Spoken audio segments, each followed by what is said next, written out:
This channel does not promote any violent, harmful, or illegal activities. All content provided by this channel is meant for an educational purpose only. এবার শিউরিতে নাবালিকাকে ধর্ষণের অভিযোগ উঠছে। চকলেটের লোভ দেখিয়ে নাবালিকাকে যৌন নির্যাতনের অভিযোগ মুদিখানা দোকানের মালিকের বিরুদ্ধে।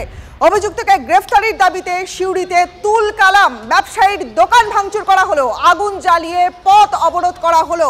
স্থানীয় বাসিন্দারা তারা ব্যবসায়ীর দোকান ভাঙচুর করলেন এবং পুলিশকে বিকেল ৫টা পর্যন্ত ডেডলাইন দেওয়া হলো। ডেডলাইন দিলেন স্থানীয়রা। তার মধ্যে গ্রেফতার না হলে বৃহত্তর আন্দোলনের হুঁশিয়ারি। এখনো পর্যন্ত পলাতক অভিযুক্ত প্রদীপ কীর্তনিয়া।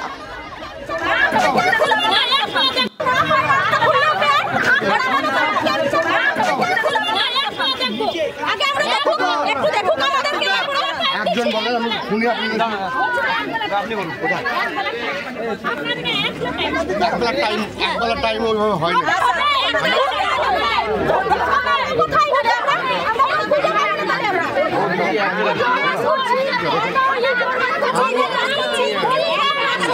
আমি আমার সর্বোত্তম চেষ্টা করছি। আমাদের সহকর্মী হিমাদ্রি এই মুহূর্তে রয়েছেন আমাদের সঙ্গে। হিমাদ্রি, সকাল থেকে তুমি যে ছবিগুলো দেখাচ্ছিলে, ব্যবসায়ীর দোকান ভাঙচুর হচ্ছে, আগুন জ্বালিয়ে পথ অবরোধ হচ্ছে, আর এবারে ৫টা পর্যন্ত ডেডলাইন দিলেন স্থানীয়রা, মানে তাদের ধৈর্যের বাঁধ ভাঙতে শুরু করে দিয়েছে। দেখো, একেবারে পুলিশের পক্ষ থেকে যেমন অভিযুক্তকে খোঁজার একাধিক জায়গায় তল্লাশি চালানো হচ্ছে, সেই ছবি যেমন দেখতে পাচ্ছি। অপরদিকে স্থানীয় বাসিন্দারা তারা কিন্তু তাদের দাবিতে অনড়। তারা বলছেন বিকেল ৫টা পর্যন্ত সময় দেওয়া হলো পুলিশকে, এবং ৫টার পর যদি পুলিশ এই অভিযুক্তকে ধরতে না পারে তাহলে তারা আবারও বৃহত্তর আন্দোলনের পথে যাবেন, এমনটাই কিন্তু তাদের দাবি। স্থানীয় বাসিন্দাদের যেমন ৫টা পর্যন্ত সময় দেওয়া হয়েছে, পুলিশের পক্ষ থেকে ২ দিনের সময় নেওয়া হয়েছে। সব মিলিয়ে এখন দেখার বিষয় যে বিকেল ৫টার সময় কি পুলিশ আদৌ ধরতে পারবে মূল অভিযুক্তকে। একদিকে যেমন এই প্রশ্ন উঠছে, অপরদিকে দেখলাম পুলিশের পক্ষ থেকেও মূল অভিযুক্ত যে বাড়ি, সেই বাড়িতে গিয়েও তল্লাশি চালানো হলো। একাধিক জায়গায় কিন্তু তল্লাশি চালানো হচ্ছে অভিযুক্তের খোঁজে, কারণ উত্তেজিত হয়ে রয়েছে স্থানীয় বাসিন্দারা। আপাতত তারা পথ অবরোধ তুলে নিলেও কিন্তু আবারও যে ফের তারা আন্দোলনের পথে হাঁটবেন, সেটা কিন্তু কার্যত এলাকার যারা মহিলা রয়েছে বিশেষ করে তারা স্পষ্ট করে দিচ্ছেন যে আপাতত ৫টা পর্যন্ত সময় দেওয়া হলো। যদি বিকেল ৫টা পর্যন্ত ওই অভিযুক্তকে ধরতে না পারে পুলিশ, তাহলে আবার যে আন্দোলনের পথে যাবে সেটা কিন্তু একেবারেই পরিষ্কার। স্থানীয় বাসিন্দাদের বক্তব্য খুব পরিষ্কার যে অভিযুক্তকে গ্রেপ্তার করতে হবে। কেন বারবার এই ধরনের ঘটনা ঘটবে, এবং এই যে অভিযুক্ত তার বিরুদ্ধে কিন্তু এর আগেও এই ধরনের কাজকর্মের একাধিক অভিযোগ কিন্তু স্থানীয় বাসিন্দারা তুলছেন। সব মিলিয়ে কিন্তু একেবারে উত্তেজনাপূর্বক হয়ে রয়েছে এই মুহূর্তে এই পরিস্থিতি, এবং স্থানীয়দের বক্তব্য যে কোনো মতেই এই রেয়াত করা যাবে না এই ব্যক্তিকে ৫টার মধ্যে, মানে ৫টায়। তারপর স্থানীয় বাসিন্দারা এটাও স্পষ্টত বলে দিচ্ছেন যেই জনতা তারা কিন্তু নিজেদের আইন হাতে তুলে নিতেও দ্বিধাবোধ করবে না, এমনটাও কিন্তু তাদের বক্তব্য। বেশ, অনেক ধন্যবাদ হিমাদ্রি তোমায়।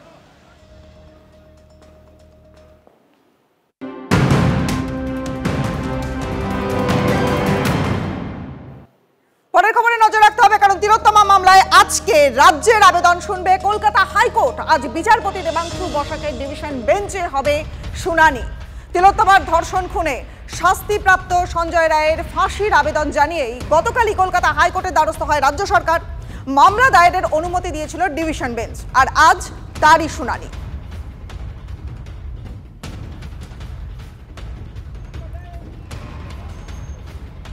মালদা জনসভা থেকে গতকাল মুখ্যমন্ত্রী মমতা বন্দ্যোপাধ্যায় তিনি বলেছিলেন যে তিনি স্তম্ভিত, অর্থাৎ সঞ্জয় রায়কে যে সাজা ঘোষণা করা হয়েছে সেই সাজা প্রদানে তিনি স্তম্ভিত। কি বলেছেন তিনি, আরেকবার শুনবো।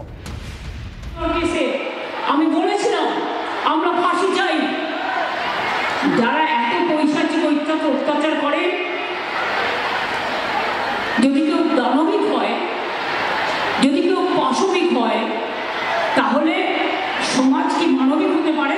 যাবজ্জীবন মানেটা কি? অনেক কেসে আমরা দেখেছি ২-৩ বছরে বেরিয়ে গেছে, পেরোলে বেরিয়ে যায়।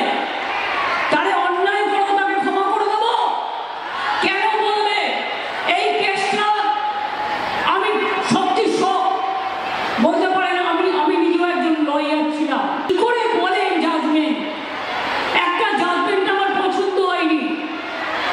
This is not a rare of the rarest case. আমি মনে করি yes, it is a rare, sensitive and very very heinous crime. এবং ক্রাইম করে যদি কেউ বেঁচে যায়, সে তো আবার ক্রাইম করার চেষ্টা করবে। আমরা কথা বলেছিলাম তিলোত্তমার মায়ের সঙ্গে, আরো অনেকে জড়িত, তদন্ত অসম্পূর্ণ রয়েছে। সত্যিটা সামনে আসুক। সঞ্জয়ের সর্বোচ্চ শাস্তি চেয়ে রাজ্য সরকারের তড়িঘড়ি হাইকোর্টের দ্বারস্থ হওয়ার প্রতিক্রিয়া তিলোত্তমার মায়ের। মুখ্যমন্ত্রীর মনে হয়েছে যে এটা ঠিক হয়নি, তাই উনি গেছেন সুপ্রিম কোর্টে, এই হাইকোর্টে। এতে আমার কিছু বলার নেই। আমরা সঞ্জয়ের কি হলো না হলো ওটাতে আমাদের আমাদের মনে হয়েছে আমার মেয়ের ঘটনার পেছনে আরো অনেকেই জড়িত, তারা সবাই সামনে আসুক, আসল অপরাধীরা সামনে আসুক, সত্যিটা সামনে আসুক। মেইন তদন্তটা ঠিকঠাক হোক। আমার মনে হয় তদন্তই অসম্পূর্ণ রয়েছে। বিজেপি নেতা জগন্নাথ চট্টোপাধ্যায়ের সঙ্গেও আমরা এই বিষয়ে কথা বলেছিলাম, তার প্রতিক্রিয়া শুনুন। তথ্য প্রমাণ লোপাট করে দেওয়ার ফলেই আজকে হয়তো রেয়ারেস্ট অফ দ্য রেয়ার বলে ঘটনাটিকে বিচারক চিহ্নিত করেননি, কিন্তু প্রতি ছত্রে ছত্রে রাজ্য সরকার এবং রাজ্যের তদন্তের গাফিলতির কথা তিনি লিখে গেছেন। তাই রাজ্য সরকারের দুম করে ফাঁসির চেয়ে আদালতে চলে যাওয়ার মধ্যে আমরা ষড়যন্ত্রও দেখছি, আবার এর মধ্যে কোনোভাবে মামলাটিকে ডাইলুট করে দেওয়ার কোনো বিষয় আছে কিনা। কারণ যাদের মূল যে অ্যাগ্রিভড যারা হবেন, তিলোত্তমার বাবা মা, যিনি অ্যাকিউজড এবং তদন্তকারী সংস্থা, তারা যখন এই দীর্ঘ বিচার রায়টিকে নিয়ে ভাবনা চিন্তা করে আইনি পরামর্শ নিচ্ছে, তার আগে ফার্স্ট মুভার হয়ে রাজ্য সরকারের চলে যাওয়াটা আমাদের মধ্যে সন্দেহ জাগাচ্ছে। আর এই মুহূর্তের বড় খবরেই আমরা নজর রাখবো, কারণ এখনই শুনানি শুরু হয়ে গেছে কলকাতা হাইকোর্টে এই ঘটনায়, এবং সঞ্জয়ের সর্বোচ্চ শাস্তি চেয়ে রাজ্য সরকারের এই যে তড়িঘড়ি হাইকোর্টের দ্বারস্থ হওয়া, তার প্রতিক্রিয়া আমরা নেব। সিপিএম নেতা শতরূপ ঘোষ রয়েছেন এই মুহূর্তে আমাদের সঙ্গে। শতরূপ, এই যে রাজ্য সরকারকে আমরা দেখলাম যে তড়িঘড়ি তারা হাইকোর্টে চলে গেলেন, কারণ তাদের এই যে বিচার প্রক্রিয়া বা এই যে সাজা ঘোষণা সেটা পছন্দ হলো না, কি বলবেন? দেখুন, এটা হচ্ছে মমতা বন্দ্যোপাধ্যায় এবং ওনার দলের গায়ে আরজি করের এই ধর্ষণ এবং খুনের ঘটনার যে কলঙ্ক লেগেছে, সেই কলঙ্ক কিছুটা ধোয়ার একটা হাস্যকর চেষ্টা, ব্যর্থ চেষ্টা। মমতা বন্দ্যোপাধ্যায়দের যদি এতই সদিচ্ছা থাকতো অপরাধীদেরকে শাস্তি দেওয়ার, তাহলে ওদের পুলিশের হাতেই সুযোগ ছিল একেবারে নির্মমভাবে তদন্ত করে একজন নয় প্রত্যেকজন অপরাধীকে গ্রেপ্তার করা, চিহ্নিত করা এবং তাদের শাস্তির ব্যবস্থা করা। তা তারা করেননি। এখন এরা বলছেন যে সঞ্জয় রায় ছাড়া আর কেউ দোষী নয়, রাজ্যের পুলিশ বা কলকাতা পুলিশ যা তদন্ত করেছিল, সিবিআই তদন্ত, সেটাই পাওয়া গেছে। কিন্তু আপনাদের মনে করাই, আরজি করের ঘটনার পরে 16ই আগস্ট খুব সম্ভবত মমতা বন্দ্যোপাধ্যায় যে মিছিল করেছিলেন, সেই ছবি আপনাদের কাছেও রয়েছে, আপনারা আপনাদের আর্কাইভ থেকে সেই ছবি দেখুন। ওনার মঞ্চে বড় বড় করে লেখা ছিল দোষীদের শাস্তি দিতে হবে, দোষীদের। মানে দোষী যে ওখানে একজন নয়, একাধিক জন, এটা মমতা বন্দ্যোপাধ্যায় এবং তৃণমূল কংগ্রেসের প্রথম থেকে জানতো। অতএব ওদের এতই সদিচ্ছা থাকলে ওরা নিজেরা সেই কাজটা করতে পারতো। এখন এই সমস্ত লোক দেখানো ঢং করে ওরা ওদের গা থেকে এই ধর্ষণ এবং খুনের ঘটনার যে কলঙ্ক, এটা মোছার চেষ্টা করছে, কিন্তু করতে পারবে না। বেশ, অনেক ধন্যবাদ আপনাকে। কথা বললাম সিপিএম নেতা শতরূপ ঘোষের সঙ্গে। সুপ্রিম কোর্টে আরজি কর মামলার শুনানির সম্ভাবনা রয়েছে। নিম্ন আদালতের রায়ের দুদিন পর আরজি কর মামলায় উঠছে সুপ্রিম কোর্টে। শীর্ষ আদালতের প্রধান বিচারপতি সঞ্জীব খান্নার ডিভিশন বেঞ্চ, সেই বেঞ্চেই মামলার শুনানি হবে। তালিকায় 42 নম্বরে রাখা হয়েছে আরজি কর মামলাকে। নিম্ন আদালতের রায়ে দোষী সাব্যস্ত সঞ্জয় রায়ের আমৃত্যু কারাবাসের সাজার পরে প্রথমবার শীর্ষ আদালতে উঠবে আরজি কর মামলা। প্রধান বিচারপতি সঞ্জীব খান্নার বেঞ্চে শিয়ালদা আদালতের রায় উল্লেখ করতে পারেন তিলোত্তমার পরিবারের আইনজীবী করুণা নন্দী। সূত্রের খবর বলছে যে তিলোত্তমার বাবা মা শীর্ষ আদালতে নতুন করে এই মামলা নিয়ে নিজেদের বক্তব্য জানানোর আর্জি জানিয়েছেন। সেই আর্জি মেনেই বুধবার মামলাটি শোনা হচ্ছে বলে খবর।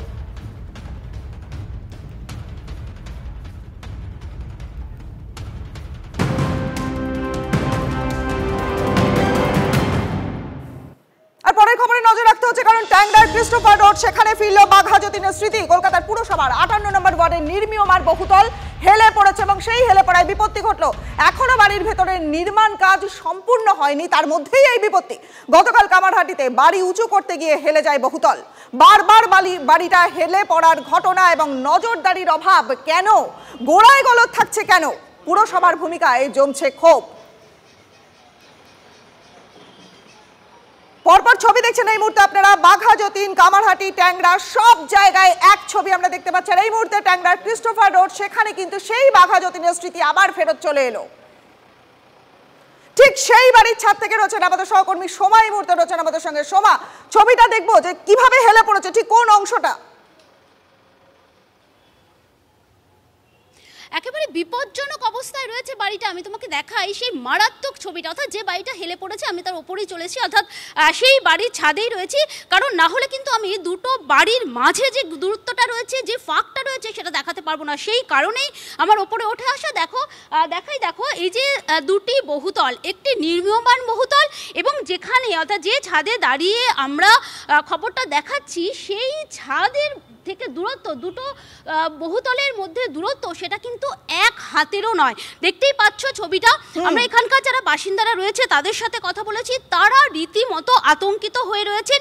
আমি একটু এই গ্যাপটা দেখাবার চেষ্টা করি। বুঝতে পারছো, এই যে বাড়িটি দেখতে পাচ্ছ, এই যে বহুতলটা দেখতে পাচ্ছ, এটা নির্মীয়মান বহুতল, অর্থাৎ এটা নির্মাণ করা হচ্ছে।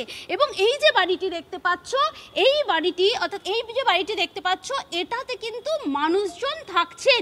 এই বুঝতে পারছো এই দুটো যে দেওয়াল, সেই দুটো দেওয়ালের মধ্যে কিন্তু ফাঁক যেটা দেখতে পাচ্ছ, আমার এক হাতও ঠিক করে হচ্ছে না। তার মানে দেখো এক হাতেরও কিন্তু দূরত্ব নেই, হেলে পড়েছে বাড়িটি। বুঝতে পারছো, এখন কিন্তু বাসিন্দাদের মধ্যে তারা কিন্তু বলছেন যে কোন বাড়িটা হেলে পড়েছে সেটা নিয়ে প্রশ্ন। কিন্তু আমরা খালি চোখে দেখে যেটা বুঝতে পারছি, নির্মীয়মান বাড়িটি যেটা রয়েছে সেই বাড়িটি এখনো পর্যন্ত ঠিক অবস্থায় রয়েছে বলে প্রাথমিকভাবে আমরা বুঝতে পারছি। এবং এই বাড়িটি অর্থাৎ যেখানে মানুষজন থাকছেন এই বাড়িটি কিন্তু হেলে রয়েছে। কারণ এই বাড়িটি হেলে থেকেই কিন্তু, আমি একটু সূর্যন্তকে বলবো ওপরের অংশটা দেখাতে। দেখতেই পাচ্ছ যে ওপরের যে অংশটা রয়েছে অর্থাৎ এই বাড়িটাই কিন্তু আস্তে আস্তে হেলে পড়েছে। এবং এই যে নির্মীয়মান বহুতল, এই বহুতলটি কিন্তু 2 বছর ধরে এখানে তৈরি হয়েছে। এবং যারা বাসিন্দারা রয়েছেন এই বাড়ি, তাদের সাথে কথা বলেছি, তারা কিন্তু বলছেন তারা বেশ কয়েক মাস আগে কিন্তু তারা দেখতে পেয়েছেন যে তাদের বাড়িটা আস্তে আস্তে হেলে যাচ্ছে। তারা কিন্তু বিষয়টি স্থানীয় যে কাউন্সিলর আছেন তার সাথে কথা বলেছেন, তাকে জানিয়েছেন, তিনি কথা বলেছেন এই বাড়ির প্রমোটারের সাথে। অর্থাৎ যে তুমি আমাদের সঙ্গে থাকো, তুমি যে বলছিলে কাউন্সিলরের সঙ্গে তারা কথা বলেছে, কলকাতা পুরসভার 58 নম্বর ওয়ার্ডের কাউন্সিলর, তার সঙ্গে আমরা কথা বলেছিলাম, তিনি কি বলেছেন শোনাবো একবার।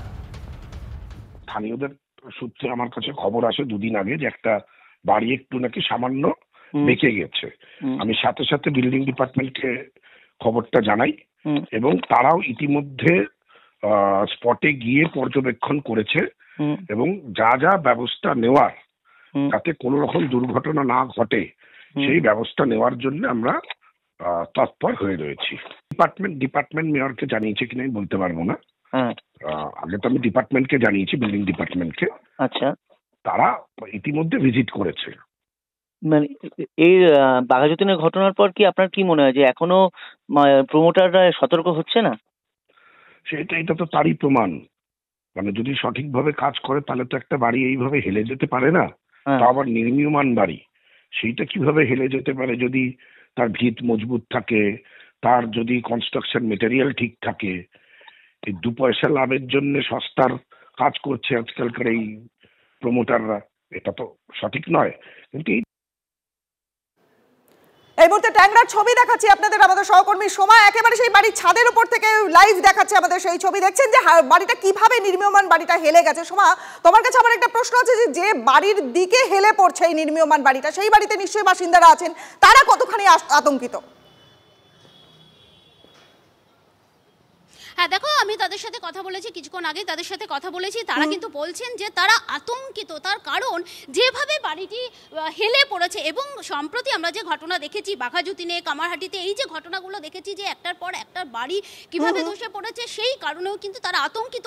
এবং শুধুমাত্র সেই কারণ নয়, খালি চোখেই দেখা যাচ্ছে যে বাড়িটি কিভাবে হেলে পড়েছে, যখন তখন কিন্তু বড়সড় কোনো দুর্ঘটনা ঘটতে পারে, তা নিয়ে কিন্তু তারা আতঙ্কিত রয়েছেন। এবং তারা বলছেন এই মুহূর্তে তারা কোথায় যাবেন। আমি তাদের অবশ্যই জিজ্ঞেস করেছিলাম যে আপনাদের এখানে কাউন্সিলর তিনি কি এসেছিলেন, তিনি কি কথা বলেছেন, তিনি কি কোনো ব্যবস্থা নিয়েছেন। তিনি যদিও বলেছেন যে হ্যাঁ তারা জানিয়েছেন এবং কাউন্সিলর এই যে নির্মীয়মান বহুতলটি হচ্ছে তার সেই যে প্রমোটার, সেই প্রমোটারের সাথে কথা বলেছেন এবং কথা বলে কিছু ব্যবস্থা করার কথা ভাবছেন। কিন্তু দেখো, কোনো একটা ঘটনা, কোনো দুর্ঘটনা ঘটে যাওয়ার পরে ব্যবস্থা নেওয়া, সেটা আমরা দেখতেই পেয়েছি যে বিভিন্ন একেবারে সময় মানুষ জীবনের সমস্ত পুঁজি, সমস্ত সঞ্চয় দিয়ে বাড়ি কেনে, কিন্তু তার যদি এই ছবি হয়, এটা ভয়ঙ্কর ছবি। তুমি সঙ্গে থাকো, অনেক ধন্যবাদ তোমায়।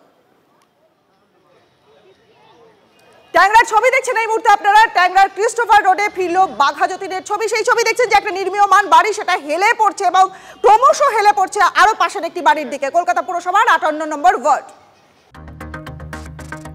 সোদপুরের 85 বছরের বৃদ্ধ বাবাকে মারধর এবং অত্যাচারের অভিযোগ ছেলের বিরুদ্ধে। অপমানে আত্মঘাতী বাবা।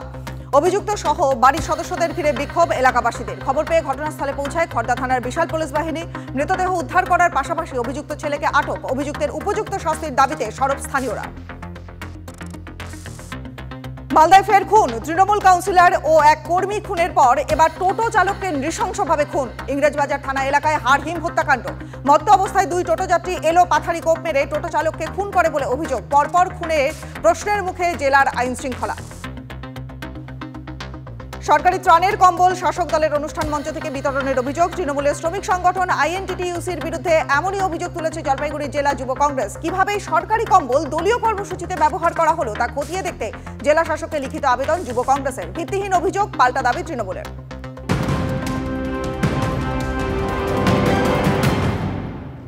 এই মুহূর্তে আরো একটা গুরুত্বপূর্ণ খবরে নজর রাখবো। আগামী 22শে জানুয়ারি রাত 12টা থেকে আগামী 27শে জানুয়ারি ভোর 4টে পর্যন্ত যান চলাচল বন্ধ থাকবে বালি ব্রিজে। আমাদের সহকর্মী সুব্রত এই মুহূর্তে রয়েছেন আমাদের সঙ্গে, একটু বিস্তারিত জানবো সুব্রতর কাছ থেকে। সুব্রত।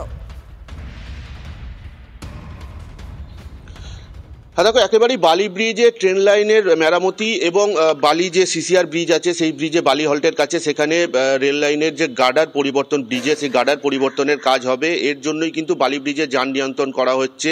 অর্থাৎ ডানকুনি থেকে শিয়ালদা শাখায় যে সমস্ত লোকাল ট্রেন বা দূরপাল্লার ট্রেন সেগুলিকে একেবারে 100 ঘন্টার জন্য বন্ধ রাখা হচ্ছে। সুতরাং বলা যেতে পারে যে বালির দিক থেকে দক্ষিণেশ্বরের দিকে যাওয়ার যে লেনটি বালি ব্রিজে সেখানে কিন্তু যান চলাচল স্বাভাবিক থাকলেও দক্ষিণেশ্বর থেকে বালির দিকে আসা অর্থাৎ ডানকুনির দিকে আসার যে রাস্তা সেখানে কিন্তু কোনো রকম ভারী গাড়ি, বাস, প্রাইভেট গাড়ি, 4 চাকা গাড়ি একেবারেই বন্ধ থাকবে এই 100 ঘন্টা। অর্থাৎ আজ রাত 12টা থেকে 27 তারিখ ভোর 4টে পর্যন্ত। বিকল্প রাস্তা হিসাবে আসার ক্ষেত্রে কিন্তু নিবেদিতা সেতুকে ব্যবহার করতে হবে, এমনটাই কিন্তু ট্রাফিক কন্ট্রোল রুম থেকে জানানো হয়েছে। এছাড়া রেলের তরফ থেকে জানানো হয়েছে দীর্ঘদিন পুরনো এই দুটি ব্রিজের গার্ডার পরিবর্তন করা খুব অত্যাবশ্যক হয়ে পড়েছে এবং যার জন্যই কিন্তু এই কাজ করা হবে, যার ফলে এই যান নিয়ন্ত্রণ হচ্ছে। এর জন্য কিন্তু যাত্রী দুর্ভোগ বাড়ছে। বিকল্প রাস্তাও কিন্তু রেল কিন্তু ব্যবস্থা করছে। অর্থাৎ যে সমস্ত ট্রেন দূরপাল্লার ট্রেন এবং এক্সপ্রেস ট্রেন যেগুলিকে ব্যান্ডেল হয়ে কিন্তু ঘুরিয়ে অন্য রুটে চালানোর ব্যবস্থা করা হচ্ছে।